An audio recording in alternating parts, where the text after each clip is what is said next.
अस्सलाम वालेकुम नाज़रीन, मैं राना दानू दस्तर हूँ बैरिया टाउन कराची से। और आज बहुत ख़ास खबर के साथ मैं आप लोगों के सामने हाज़िर हूँ। बैरिया टाउन की एनओसी कैंसिल कर दी गई है। बैरिया टाउन की ये एनओसी किसने कैंसिल की है, क्या हुआ है और इसके आफ्टर इफ़ेक्ट्स क्या होंगे और बैरिया टाउन के साथ क्या होने वाला है, real estate market, investors, customers या आम रिहायशी, इनके साथ क्या होगा, इसके ऊपर मेरी राय जानने के लिए इस वीडियो को लाजमी देखिएगा। सबसे पहले मेरे हाथ में एक लेटर है, ये एक कॉपी है जो आज सोशल मीडिया ग्रुप्स पे, इलेक्ट्रॉनिक मीडिया, सोशल मीडिया, हर जगह पे ये फ्लोट कर रही है। ये in fact Sindh building control authority SBCA का एक इशू किया गया लेटर है जो कि आज की तारीख में ये किया गया है, यानी ये 19 तारीख को 19/10/2023 यानी 19 अक्टूबर 2023 को ये जारी किया गया था। आज 23 अक्टूबर 2023 है और ये 1-2 दिन से गर्दिश कर रही है खबर। बाकायदा तौर पे ये लेटर जारी कर दिया गया कि बैरिया टाउन की NOC को कैंसिल कर दिया गया है from Sindh building control authority, और इस लेटर को डिस्पैच भी कर दिया गया है to the relevant people, director general SBCA, additional DG SBCA, और इसी तरह से जो डिस्ट्रिक्ट मलीर में SSP हैं, डायरेक्टर्स हैं, मतलब मुख्तलिफ लोगों के यहाँ पे लिखे हुए हैं कि डायरेक्टर्स जो टाउन प्लानिंग वाले लोग हैं उनको भी सेंड कर दिया गया है। इसी तरह से लाइसेंस एंड कंप्लेंट वालों को भी, डिस्ट्रिक्ट मलीर को भी कर दिया गया है, और मतलब मुतलका जितने भी लोग थे, सेक्रेटरी आबाद को भी ये कर दिया गया है। तो ये लेटर सबको डिस्पैच भी कर दिया गया है और सब तक इसकी कॉपीज़ पहुंच भी गई होंगी। अच्छा, अब इस लेटर का टाइटल क्या है और इसमें लिखा क्या हुआ, पहले मैं पढ़ के सुना देता हूँ, फिर इसके आफ्टर इफ़ेक्ट्स पे या इससे पहले क्या हुआ और इससे बाद में क्या होने जा रहा है इसके ऊपर भी कमेंट करूँगा। लेटर पे वाज़ेह तौर पे ये लिखा हुआ है, cancellation / withdrawn of provisional NOC for sale and advertisement of the project Bahria Town Karachi Bahria Town private limited, यानी जो मलीर कराची बैरिया टाउन के जो डिस्ट्रिक्ट कराची के डिस्ट्रिक्ट मलीर में ये जो बैरिया टाउन कराची बना हुआ है, इसकी जो एडवर्टाइजमेंट और सेल के हवाले से जो NOC जारी की गई थी उसको कैंसिल कर दिया गया। और इसमें कुछ रेफरेंस के तौर पे भी लिखा गया है, with reference to above I am directed to inform that you have failed to clear your dues, और मतलब जितने भी ड्यूज़ थे, चेक थे, वो डिसऑनर हो गए हैं। ये बेसिकली यहाँ पे वाज़ेह तौर पे लिखा गया है। और इसमें यहाँ पे शो कॉज नोटिस का भी लिखा गया है जिसके बैरिया टाउन ने जिसका कोई भी रिस्पॉन्ड नहीं किया था, और इसमें वाज़ेह तौर पर लिखा हुआ है कि जब आपने शो कॉज नोटिस को रिस्पॉन्ड नहीं किया तो उसके जो रिस्पॉन्स में हम लोग ये कर रहे हैं कि SBCA ने जो कि कॉम्पिटेंट अथॉरिटी है NOC को कैंसिल कर दिया है। ये NOC भी नाज़िन प्रोविजनल NOC थी, यानी ये कंडीशनल थी। इसमें ये टर्म्स तय किए गए थे कि एक सिक्योरिटी फ़ीस है जो कि 460 अरब है, जब वो जमा करवाएगा Bahria Town in the supreme court तो उसके बाद फिर ये सारे का सारा बैरिया टाउन वैलिड होगा, और ये पैसे मुख्तलिफ इकसात में 7 साल के मुख्तर अरसा के अंदर ये अमाउंट जमा करवाई जानी चाहिए थी। लेकिन साल 2023 के अंदर एक भी किस्त बैरिया टाउन ने जमा नहीं करवाई, और सुप्रीम कोर्ट ने भी इंतज़ार किया, SBCA ने भी इंतज़ार किया ऑब्वियसली कि यहाँ पे ये फ़ंड्स नहीं आ रहे। तो ये non payment of security fees की वजह से ये एक इमीडिएट लेटर जो है वो इशू कर दिया गया, जिसके ऊपर वाज़ेह तौर पे लिखा हुआ है कि बैरिया टाउन की NOC को कैंसिल कर दिया गया, और / विदड्रॉन का वर्ड भी लिखा हुआ है कि बैरिया टाउन प्राइवेट लिमिटेड। ये तो होगी बैरिया टाउन की NOC कैंसिल, SBCA ने कर दी, सिंध बिल्डिंग कंट्रोल अथॉरिटी, इन लोगों ने ये कर दी। क्योंकि बैरिया टाउन के कोई पैसे जमा नहीं करवाए। पूरे साल 2023 गुजर गया, पूरे साल बैरिया टाउन की कान पे कोई जू नहीं रेंगी, कोई इन लोगों ने पेमेंट नहीं की। अच्छा, क्यों नहीं की? और इससे पहले क्या हुआ, जब नाज़रीन ये NOC कैंसिलेशन का लेटर आया, इससे चंद दिन पहले का एक मैं वाक़या सुनाता चलूँ, एक जो एडिशनल जो एक काम हुआ वो बताता चलूँ कि इनफैक्ट अब ये जो कैंसिलेशन लेटर जिसके मैंने जिक्र किया, उससे पहले एक एप्लीकेशन बैरिया टाउन के लीगल डिपार्टमेंट की तरफ से, यानी बैरिया टाउन के जो लीगल हेड हैं, लीगल टीम को लीड कर रहे हैं, सलमान असलम भट्ट साहब हैं, उनकी तरफ से एक एप्लीकेशन, फ्रेश एप्लीकेशन मूव की जाती है in the apex court, like supreme court के अंदर ये दी जाती है एप्लीकेशन, जिसमें वाज़ेह तौर पे ये लिखा जाता है कि आज से पहले आप लोगों ने DHA को जो है ज़मीन अलॉट की है MDA ने, ठीक है, और इसमें उनकी DHA को और इसके अलावा बहुत सारी सोसाइटीज़ को सेम लोकेशन पे सेम जगह पे MDA ने ज़मीन अलॉट की है और उसके बस 1 लाख रुपए फ़ी एकड़ चार्ज किया गया है, जबकि almost same locality, same jurisdiction, same locations पे सेम यानी सारी वो M9 सुपर हाईवे का एरिया है, सेम इलाकों में हमें भी यानी बहरिया टाउन को भी ज़मीन दी जा रही है, तो फिर उसकी कीमत 2,72,00,000 रुपए फ़ी एकड़ क्यों अप्लाई की जा रही है। देखें, ये वाली एक एप्लीकेशन थी जिसके अंदर और भी काफ़ी तफसीलात लिखी हुई हैं, लेकिन जो इस पूरी की पूरी एप्लीकेशन में पैरा नंबर 18 का जो क्रक्स है वो इनफैक्ट ये था कि हमारी ये या तो इस अमाउंट को, जो इतनी बड़ी एक किस्म की अमाउंट जो डिसाइड की गई थी, उसको जुर्माना कह लें या सिक्योरिटी फ़ीस कह लें, इसको कम कर दिया जाए, रिड्यूस कर दिया जाए, माफ़ कर दिया जाए, क्योंकि हमारी ही तरह के दूसरे लोग हैं, इस तरह का इम्तियाजी सलूक ना किया जाए। बड़ा मतलब ये वाज़ह तौर पर लिखा हुआ है कि DHA हो, DHA कराची हो, दूसरी कई M9 मोटरवे पे यानी सुपर हाईवे के ऊपर सोसाइटीज़ हों, तो किसी के साथ भी इम्तियाजी सलूक ना किया जाए। बहरिया टाउन को भी अगर कोई प्रॉपर्टीज़ मिली हैं, यहाँ पे ज़मीनें अलॉट की गई हैं, तो without any kind of discrimination ये सारा का सारा प्रोसेस होना चाहिए था, जो कि नहीं हुआ। ये बहरिया टाउन की लीगल टीम ने क्लेम किया जाके, और फिर जब वहाँ पेश हुए सुप्रीम कोर्ट में, तो वहाँ ये पूछा भी गया, बाकायदा तौर पे ये पूछा गया आया कि आप लोग क्या चाहते हैं कि आप लोगों ने साल 2023 में 1 रुपया भी सुप्रीम कोर्ट में जमा नहीं करवाया, और ये उस फैसले के मुताबिक था जो कि लास्ट टाइम ये फ़ैसला हुआ, और तो आप लोगों ने आया कि क्यों नहीं ये जमा करवाया। तो इसके जवाब में गालिबन कुछ इस तरह की चीज़ें कहीं, जब जज साहिबान ने ख़ुद ही ये चीज़ मेंशन की कि इस तरह तो आप लोग डिफ़ॉल्ट कर चुके हैं, और जो डिसीजन था उसको डिसोबे भी किया, तो ये काम क्यों हुआ। तो इसके जवाब में लीगल टीम की तरफ से कुछ इस तरह का पॉइंट ऑफ व्यू बिल्कुल गया है कि जिसमें लोगों ने कहा कि येस, बहरिया टाउन की जो अभी कंडीशन है, जो रियल एस्टेट मार्केट की कंडीशन है, जो बहरिया टाउन की ओवरऑल जो अभी कंडीशन चल रही है, हम किसी हद तक येस वी हैव डिफ़ॉल्टेड। तो ये चीज़ें भी गई, ये पॉइंट ऑफ व्यू भी गया। अब देखें ये चीज़ें कहानी किस तरफ जाती है, जब बहरिया टाउन खुद कह रहा है कि हम लोग डिफ़ॉल्ट कर गए हैं, और supreme court, apex court of the country, हमारे मुल्क की सबसे बड़ी अदालत में एक एप्लीकेशन मूव की जाती है। वहाँ पे एक रियल एस्टेट आइकॉन, एक इतना बड़ा इदारा बहरिया टाउन, जो वहाँ जाके कहते हैं कि हम लोग पे नहीं कर सकते, और यहाँ पे काम करने वाले लोग, यहाँ पे इन्वेस्टर्स, एंड यूज़र्स, रेजिडेंट्स, और जितने लोगों का स्टेक है, स्टेक होल्डर्स, और जो रियल एस्टेट मार्केट की अभी तक कंडीशन हो चुकी है, बहुत बड़े स्केल पे मैं समझता हूँ पब्लिक का इंटरेस्ट है, public interest on larger scale, ये मैं समझता हूँ कि इसके अंदर है। अब पॉइंट रेज करने का जो हमारा टाइम है, या जो हमारा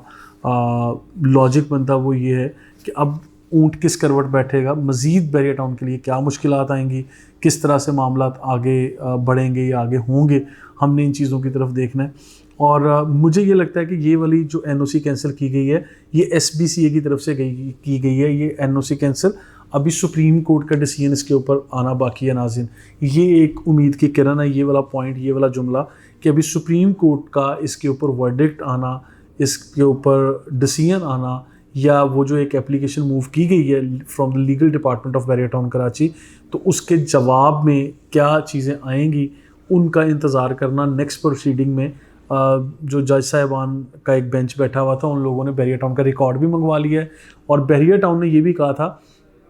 कि 16,996 एकड़ जगह जो कि MDA की तरफ से, मलीक डेवलपमेंट अथॉरिटी की तरफ से हमें दी जानी थी फ्रॉम जो भी एक डिसाइड हुआ था सुप्रीम कोर्ट के अंदर, जिसके इवज़ ये एक इतनी बड़ी अमाउंट 460 अरब की डिसाइड की गई थी, कि हमें एक लेटर जारी किया गया, यानी बहरिया टाउन को एक लेटर जारी किया गया, बहरिया टाउन को, जिसके अंदर लिखा गया, वो MDA के किसी भी नुमाइंदे की तरफ से लिखा गया होगा, या किसी अथॉरिटी की तरफ से लिखा गया होगा, कि जिसमें ये वाज़ह तौर पर लिखा गया कि 16,996 एकड़ जगह जो कि अप्रूव हुई है, हम इतनी आपको नहीं दे सकते। 11,000 समथिंग लैंड है जो हम आपके लिए जो जिसका पोजेसन देते हैं, या जिसको आप लोग एक्वायर कर चुके हैं ऑलरेडी, या उसको डिमार्केशन के साथ भी रिकॉर्ड दे दिया गया। अब बहरिया टाउन से और एमडीए से सुप्रीम कोर्ट ने ये रिकॉर्ड भी तलब कर लिए हैं कि अब नेक्स्ट जब भी इसकी पेशी है या वो दिन आएगा जब इनकी हियरिंग होगी, तो उस टाइम बैरिया टाउन का अमला भी, बैरिया टाउन के रिप्रेजेंटेटिव्स भी और एमडीए के रिप्रेजेंटेटिव जो भी वहाँ पे जाएंगे सुप्रीम कोर्ट में, वो डिमार्केशन बाकायदा ये रिकॉर्ड अपने साथ लेके जाएंगे और उसके बाद सुप्रीम कोर्ट का फर्दर डिसीजन आना बाकी है। नाज़रीन, इसके ऊपर अभी मैं समझता हूँ कि बुकलाहट का शिकार आप लोग ना हों। ठीक है, एनओसी कैंसिल हुई है, हो गई है कैंसिल एसबीसीए की तरफ से, उसमें बिल्कुल वाज़ह तौर पे लिखा हुआ है। अगर इसकी कॉपी चाहिए मेरी टीम से आप लोग ले सकते हैं, स्क्रीन पर नंबर दिए गए हैं और उसमें कोई दूसरी राय नहीं है। जो वाज़ह तौर पे कागज़ पे लिखा गया है, जो ऑर्डर्स हैं, उसमें कोई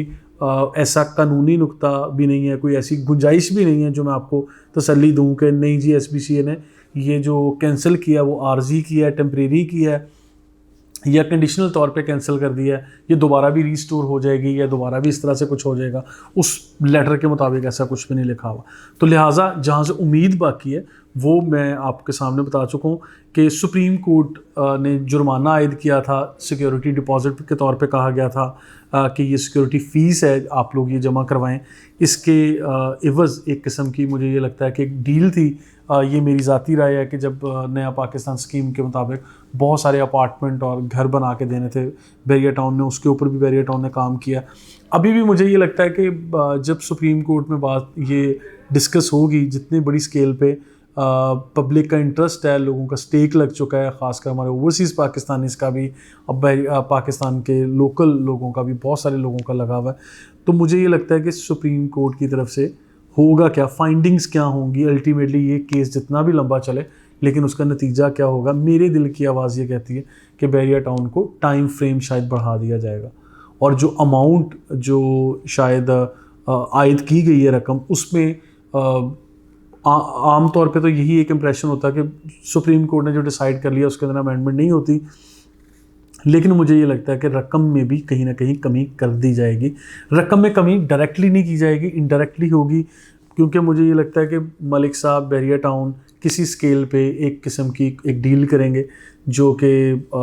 फॉर एग्जांपल जिस तरह आज से पहले नया पाकिस्तान स्कीम बनाया गया, तो अब हो सकता है कि कोई नई कुछ इस तरह की चीज़ गवर्नमेंट के लिए कर दें, पब्लिक के लिए कर दें, या गवर्नमेंट कह के भी करवा सकती है कि अगर आप लोगों ने ये अमाउंट नहीं देनी तो इसके एवज ये फ़लाँ काम हमें करके दे दें, जो कि डेवलपमेंट का काम है, जो कि फॉर एग्जांपल कोई हॉस्पिटल्स वगैरह की तमीर है, कुछ सड़कों की तमीर है, कुछ ओवरहेड ब्रिजेस हैं, या कुछ बड़े स्केल पे किसी भी किस्म की डेवलपमेंट, ऐसा काम जो बैरिया टाउन कर सकता है। क्योंकि अब ऐसा तो नहीं है कि एक चुटकी बजाई और बैरिया टाउन जो इतना बड़ा बन गया यहाँ बैरिया टाउन कराची, ये मतलब ये ज़मीन से गायब हो जाए या इसको डिमोलिश कर दिया जाए या खुदा ना खास्ता कुछ इस तरह की वर्स्ट काम की तरफ जाया जाए, जिसमें हुकूमत को भी पता है, सुप्रीम कोर्ट को भी पता है, बैरिया टाउन को भी पता है कि कितने बड़े स्केल पे लोगों का इंटरेस्ट है। अच्छा, अब होगा क्या कि मुझे ये लगता है कि ये चीज़ें इस तरह से कहीं ना कहीं एक डील होगी, चीज़ें बेहतरी की तरफ आएंगी और फिर पॉजिटिविटी आना शुरू होगी। अभी मार्केट डाउन ऑलरेडी थी, अब इस नोटिस के आने की वजह से, इस केस के रीओपन होने की वजह से बेड़ा गर्क हो गया। ठीक है, यहाँ पे सिर्फ रेडी प्रॉपर्टीज़ की थोड़ी बहुत मार्केट थी, अब पता नहीं वो भी रहेगी कि नहीं, किस तरफ ऊंट बैठता है, क्या होता है।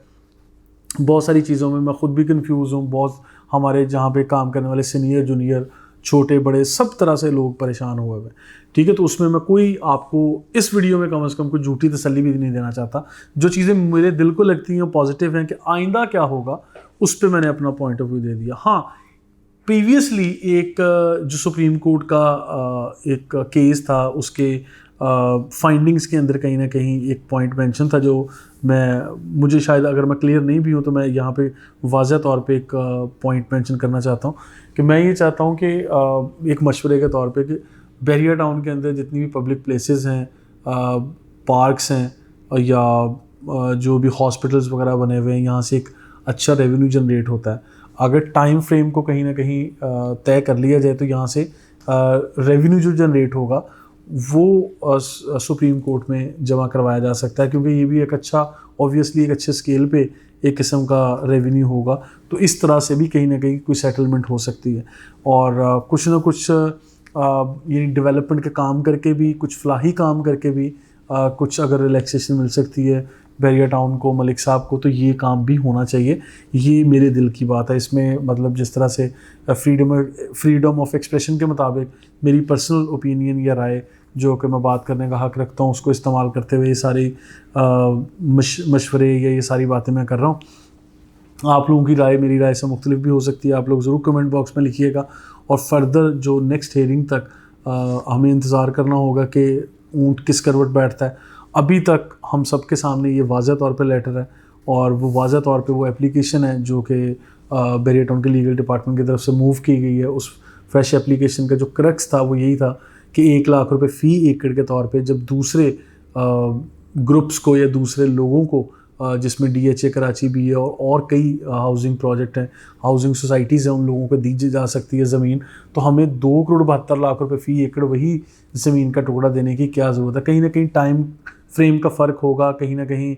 लोकेशन का फ़र्क होगा, लेकिन वो ज़मीन आसमान का फ़र्क नहीं है। जो कि वो अगर किसी से लाख लिया तो यहाँ 2 लाख, 3 लाख, 5 लाख समझ में आता है अगर टाइम गैप भी बीच में से कर लिया जाए। लेकिन 2,72,00,000 रुपये का वो लॉजिकली समझ में नहीं आया। हाँ, ये बात गलत है कहीं ना कहीं कि एक सुप्रीम कोर्ट जो डिसाइड कर चुकी है जो चीज़, अब उसको जाके एक किस्म का चैलेंज करना या उसके अंदर जाके एक नए तरीके से एक चीज़ को कहीं ना कहीं नई एप्लीकेशन मूव कर देना, ये गलत हुआ है। लेकिन फिर भी जब एक मैं समझता हूँ कि एक फ़र्द, इदारा या ऑर्गेनाइजेशन जब किसी मुसीबत में होती है तो कोई ना कोई वे आउट निकालने की कोशिश करते हैं कि हमारे साथ इतनी ज़्यादती ना की जाए, ये जुल्म ना किया जाए, हमें किसी न किसी बेहतर सलूशन की तरफ लाया जाए। क्योंकि हम लोग चाहते हैं सुप्रीम कोर्ट के सारे फैसलों को मानना, लेकिन उसमें रिलैक्सेशन भी चाहते हैं, उसके लिए अपील्स की जा चुकी हैं। अब नेक्स्ट हियरिंग में क्या होता है, ऊँट किस करवट बैठता है, मैं बार बार कह रहा हूँ, इसके लिए बिफोर टाइम कमेंट करना मेरे लिए मुश्किल है। हाँ, मेरे दिल की बातें क्या हैं वो मैं आपको बता चुका हूँ कि ऐसा होना चाहिए, लेकिन फ़ैसला क्या है, इट ऑल डिपेंड्स। ठीक है, सिचुएशन किस तरफ जाती है। और अभी इस सारे हालात को देखते हुए रियल एस्टेट मार्केट का क्रैश नहीं हुई, क्रैश भी छोटा सा लफ्ज़ है, और मार्केट डाउन भी नहीं हुई, ये भी छोटा सा लफ्ज़ है, बुरी तरह तबाह हुई है। ये मैं कहूँगा कि ये नोटिस से बहुत सारे लोगों का जो है वो नींदें उड़ गई हैं, नींदें हराम हुई हैं। और जो लोग यहाँ काम कर रहे थे as a builder, as a developer, as a real estate agents, stakeholders, investors, हर तरह से लोगों ने यहाँ पैसा लगाया हुआ है, लोगों का स्टेक है। तो लिहाजा नाज़रीन, अभी नेक्स्ट हियरिंग तक मेरा ख्याल है इंतज़ार करना चाहिए। फर्दर इन्फॉर्मेटिव वीडियोज़ के लिए हमारे साथ रहिएगा। मैं कोशिश करूँगा कि जो भी नेक्स्ट हियरिंग हो बाकायदा उसकी इस तरह से रिटन कॉपीज़ में हासिल करके आपको इंशाल्लाह उसके जो भी प्रॉज एंड कॉन होंगे या लीगल एस्पेक्ट होंगे, उन सारी चीज़ों को डिटेल स्टडी करने के बाद आपके सामने बैठूँगा। आज मतलब due to my personal activities और कुछ मसरूफियात की बिना पे मैं बहुत डिटेल स्टडी नहीं कर सका था, लेकिन इसके बावजूद इंशाल्लाह मैंने कोशिश की है कि ये लेटर तो सिंपल एक सामने लेटर था जो मैंने आपको पढ़ के दे दिया। कैंसिल है तो कैंसिल है भाई, उसके अंदर कोई रिलैक्सेशन या कोई उम्मीद की किरण भी हमें नज़र नहीं आ रही। लेकिन आफ्टर इफेक्ट्स के लिए, उसकी सराउंडिंग के लिए और उसके पसे मंज़र के लिए इंशाल्लाह बहुत सारे पॉइंट्स हैं जो फर्दर वीडियोज़ में मैं डिस्कस करने वाला हूँ। हमारे साथ रहिएगा। Thank you so much.